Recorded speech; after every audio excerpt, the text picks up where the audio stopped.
خط سرحد خط ناموس من است. دفاعش سخت نیروی جوانی میکنم.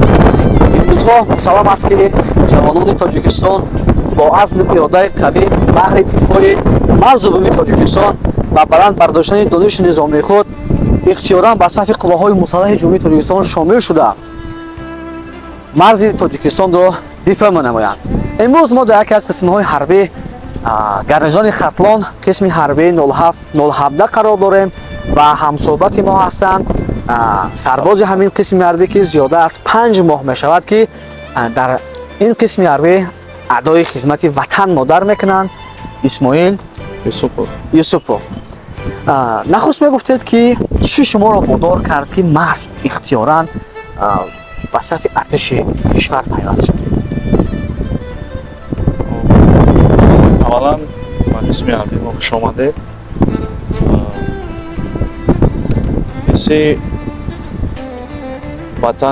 حسی بلندی وطن دوستی و خویشتن شناسی پیش از همه مرا وادار کرد که با صف قواهای مسلح آمده ادای خدمت کنم و نوابسته از آنه که من خوانده‌ام دو معلومات یادی دارم این راهی پیش من نگیری و آمده زیاده از 5 ماه میشود که در این قسم حربی استادم نازکی‌های خدمت حربی را آموخته ایستادم.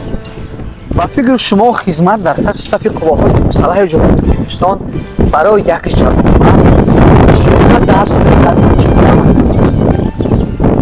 خیلی که میگویم خدمت حربی این برای هر یک جوانمرد این یک مکتب جوانمردی است و هر یک جوانی که اینجا میآید خودش رو هم جسماً هم روحاً قوی میسازد. خدمت حربی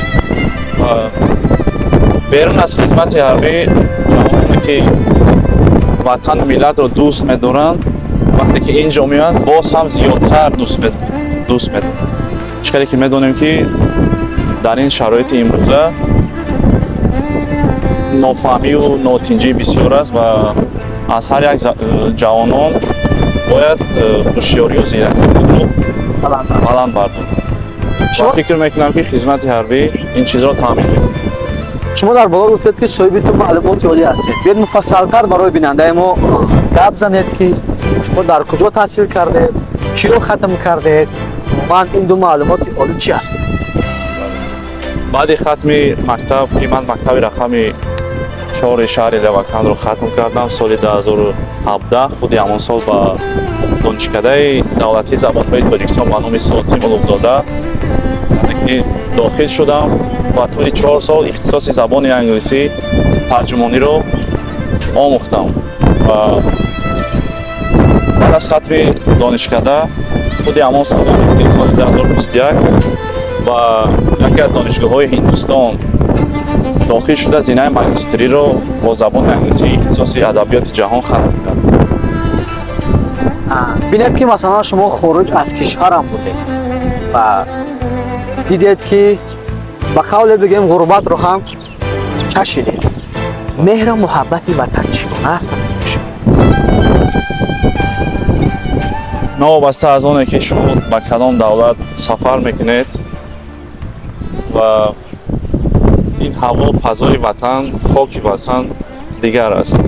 گرچنده که من 3 سال در دولت هندوستان بودم از خاک وطن از دولت خودمون خیلی پزمان میشد که فضای دولت خودمون آسوده تنجی آرامی. شما همروزه در قسم حربی با چه کارها بیشتر مشغول میشید؟ من یک روز شما همچون یک سرباز در قسم حربی چه مسئولیت میشید؟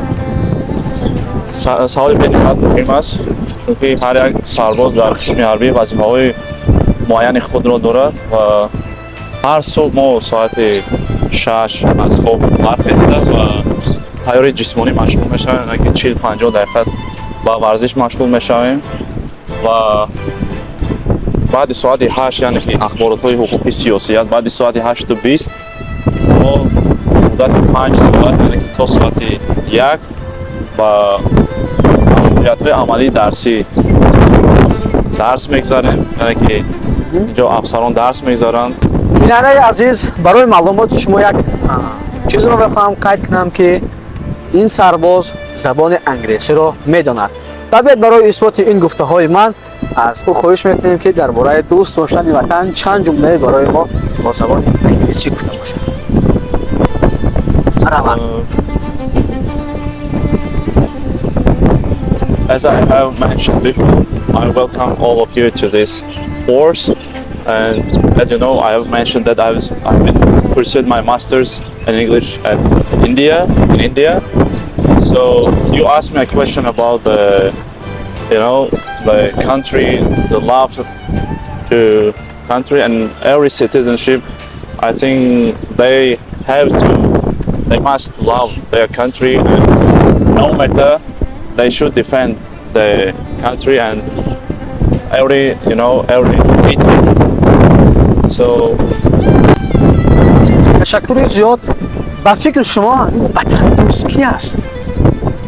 ҳамин сарбозе ки имрӯз дониши низомӣ меомӯзад, дар сафи қувваҳои мусаллаҳ аст. Ватандӯст киро шумо? пеш аз ҳама ватандӯст шахсе мебошад, ки ҷони худро дареғ надошта, ҳар як хоку, ҳар як ваҷаби замини худро ҳифз мекунад ва дар кор ҳам бошад, ҷони худро бояд дареғ надорад. На танҳо ватан, балки ватан, модар, инчунин оилаи худро бояд дӯст дорад, қадр медонад. Медонем дар дигар давлатҳо тинҷию нооромии бисёр аст, ва бояд шукргузор бошад, ки дар давлати худамон сулҳу осоишта фармост. Ва ин минбаъ аз шумост. Ва ҳамсолони худ чӣ гуфтанд ба он нафароне ки ҳо ба хизмати ҳарбӣ наомаданд? ва ҳамсолони худ ва шаҳрвандоне ки сини даъватӣ ҳастанд,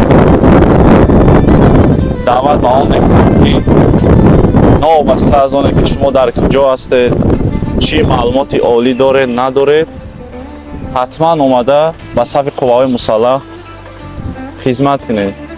Фазои берун аз хизмат ва хизматӣ комилан фарқкунанда аст ва ҳар як шаҳрванд бояд омада адои хизмат кунад ва савияи донишу малакаи ҳарбиро бояд аз худ кунад ва омода бошад, ки ватанро ҳифз кунад, ватан, модар, оилаашро ҳифз кунад. дӯстони азиз, дӯри чанд дақиқа суҳбате доштем бо як сарбози қисми низомӣ 07-017 ки андешаи худро вобаста ба шарту шароити хизмати ҳарбӣ